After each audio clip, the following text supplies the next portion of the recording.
বাস্তবতা হচ্ছে সবকিছু সমিষ্টি, যা সত্যি, যা নিছুট কল্পনার বিরোধিতা করে। বাস্তবতায় আবেগ কখনো অধিকার পায় না।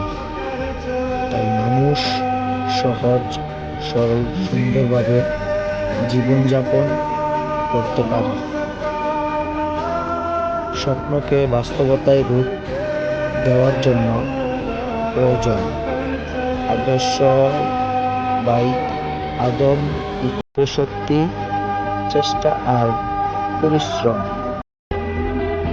পড়ে যাওয়া জীবনের একটি আসর, আর পরে গিয়ে আবার উঠে পড়া হলো প্রকৃত জীবন।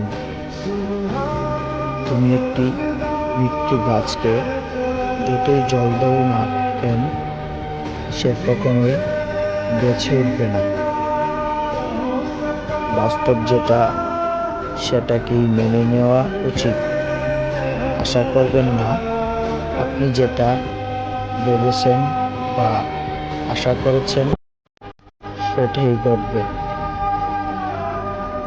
জীবনের রূপ বাস্তবকে সম্মুখীন করার ক্ষমতা যে রাখে, সে জীবন যুদ্ধে আসল বিজেতা। জীবনের কঠিন বাস্তবতায় ভরা, তাই ভাবের প্রবাহে ডুবে যাওয়া নিরর্থক।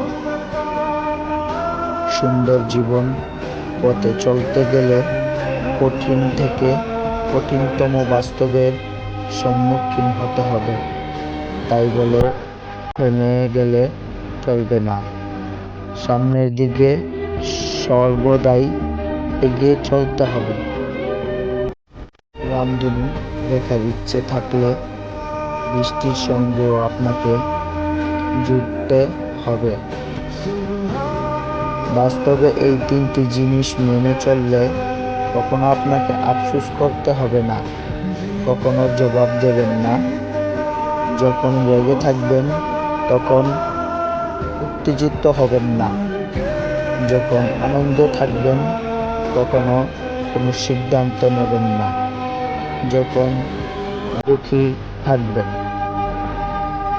সময় সিদ্ধান্ত নেই তার সাথে জীবনে আপনার পরিস্থিতি হবে। হৃদয় সিদ্ধান্ত নেই তাকে আপনি আপনার জীবনে প্রশ্রয়তা করবেন, এবং আপনার ব্যবহার সিদ্ধান্ত নেই যে কে আপনার জীবনে চিরকালের জন্য থেকে যাবে।